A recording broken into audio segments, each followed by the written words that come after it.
What does a half-century-long relationship mean for China and the European Union? On May the 6th, 50 years ago in 1975, China established diplomatic relations with the European Economic Community, or EEC, the predecessor to the EU. Trade between the two sides has grown over 300 times in the 5 decades, from a mere $2 billion to $780 billion. Investment has also increased from almost zero to hundreds of billions of dollars.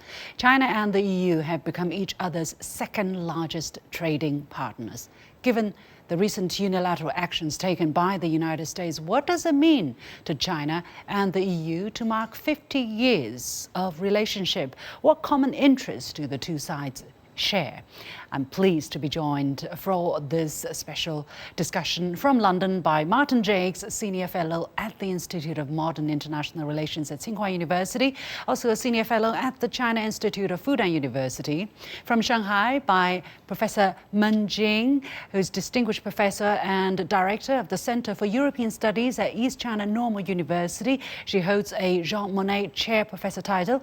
And from Berlin, Germany by Andreas Hube, member of the Federal Management Team at the German Federal Association for Economic Development and Foreign Trade, or BWA. He is also co-founder of the China Bridge Association, which is dedicated to bringing China and German, even European businesses closer together. The warmest welcome to all of you. So let's talk about this very important relationship. As I said, over 50 years ago, bilateral trade was minimum about $2 billion. Now it's 780 and still growing. And in terms of connectivity, the China-EU Railway Express, which nobody paid attention to at the beginning years ago when it started running, now it has run more than 100,000 cargo ships, bringing eastern China's port cities and goods and people much closer to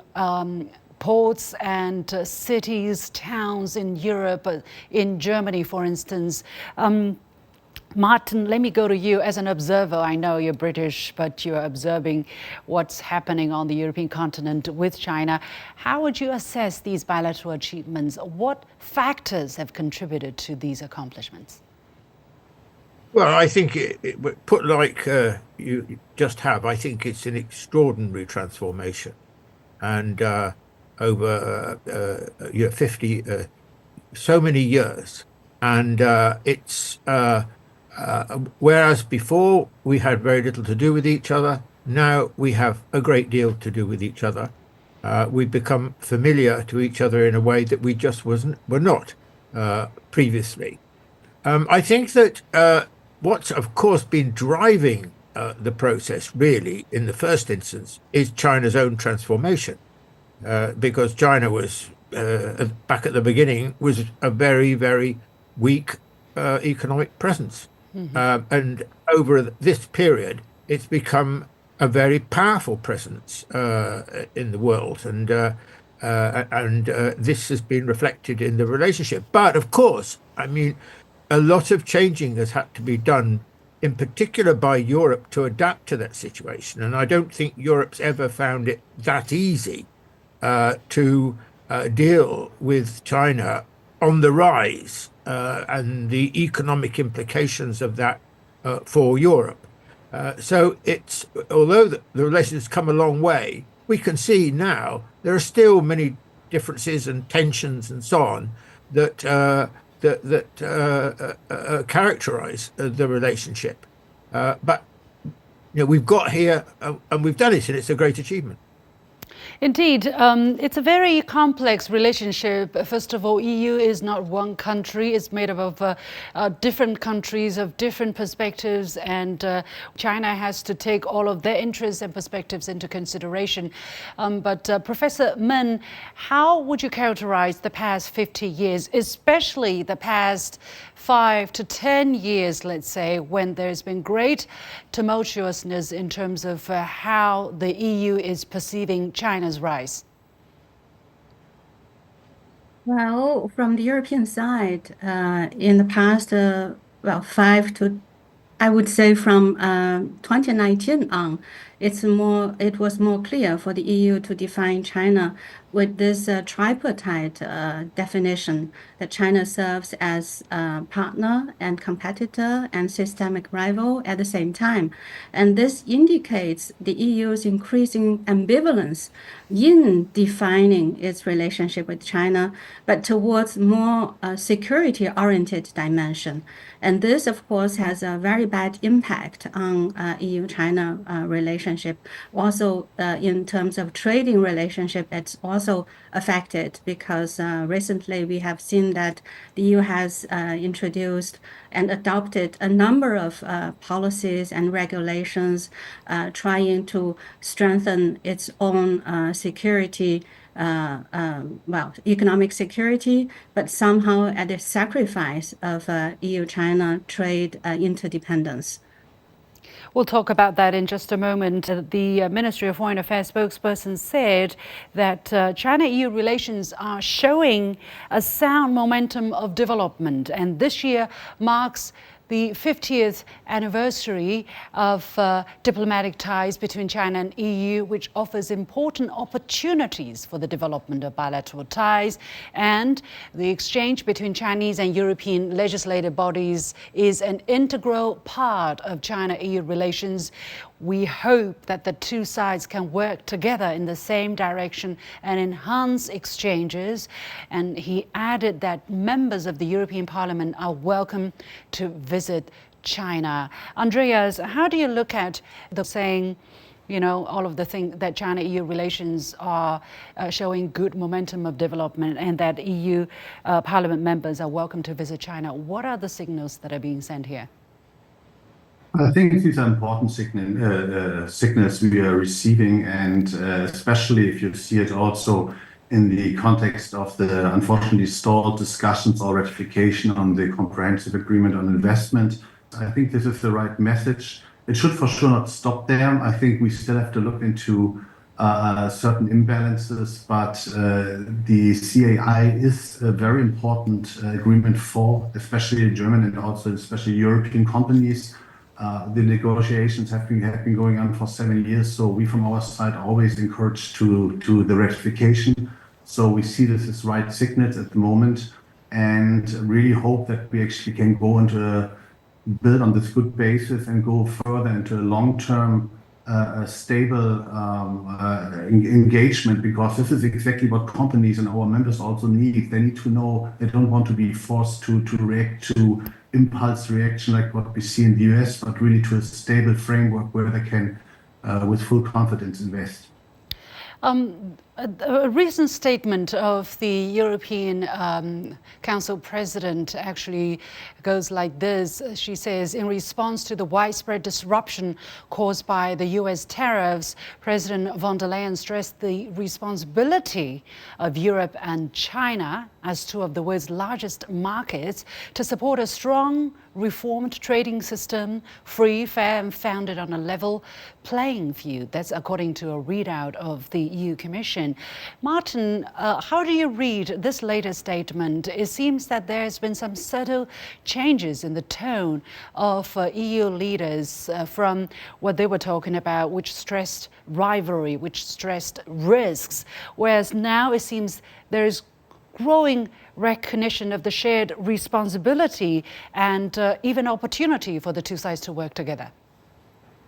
I think it's worthwhile remembering that the deterioration in the relationship between the EU and China really dates from after the election of Trump as president in 2016. And I think that the key driver of the deterioration in many ways was the attitude that was coming from Washington, D.C. So we're now in a new ball game where the United States are behaving in a completely different way, which has antagonized both Europe and China. And both of them, in varying degrees, find themselves in a not dissimilar position. And I've been very interested, not just to talk about EU leaders, but public opinion and media expression during this last 100 days. Mm-hmm. And what is very interesting is that there is now a different tone by and large, expressed in regard to China. China in a way was constantly being kneeled at or even berated in the European media. And now I think that period, or for the time being at least, we'll see what happens in the future, that situation has changed. And I think what the European leaders are doing in adopting a more benign tone is a reflection of the concerns of their societies about the behavior of President Trump. Now, how far that will go, how long it will last, we don't know. There's a lot of uncertainty. I mean, I think the key uncertainty in trying to measure the reaction of the EU towards the tariffs and its relationship with China concerns what happens to the tariffs which have been suspended for 90 days, affecting the EU. If Trump persists with that position, then there is a natural affinity in some degree between China and the European Union. If he doesn't, I think he will, but if he doesn't, then that's a different situation. And I think that China would find itself in a less comfortable position with regard to the EU. We'll see. Professor Meng, this is very interesting to me that it seems that President Trump has given China and the European Union a gift by providing a window of opportunity to work together. But fundamentally, for the sake of the two parties, what is the lesson that really needs to be heeded, walking out of the past 5 years of ups and downs in this relationship?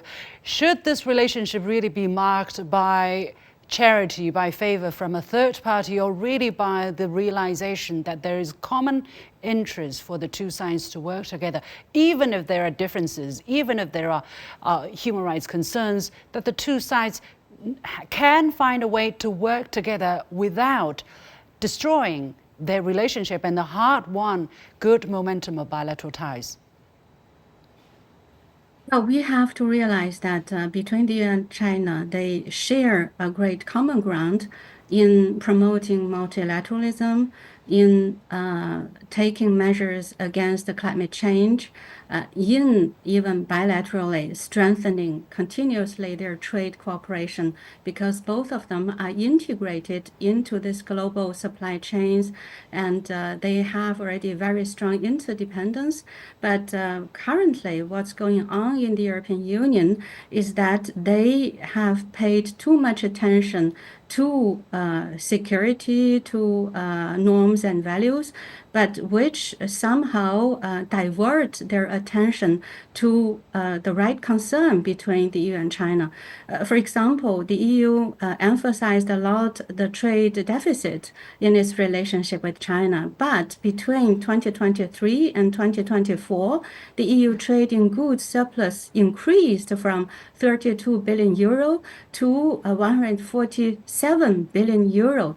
That means that the EU maintains in general a rather positive structure in its global trade.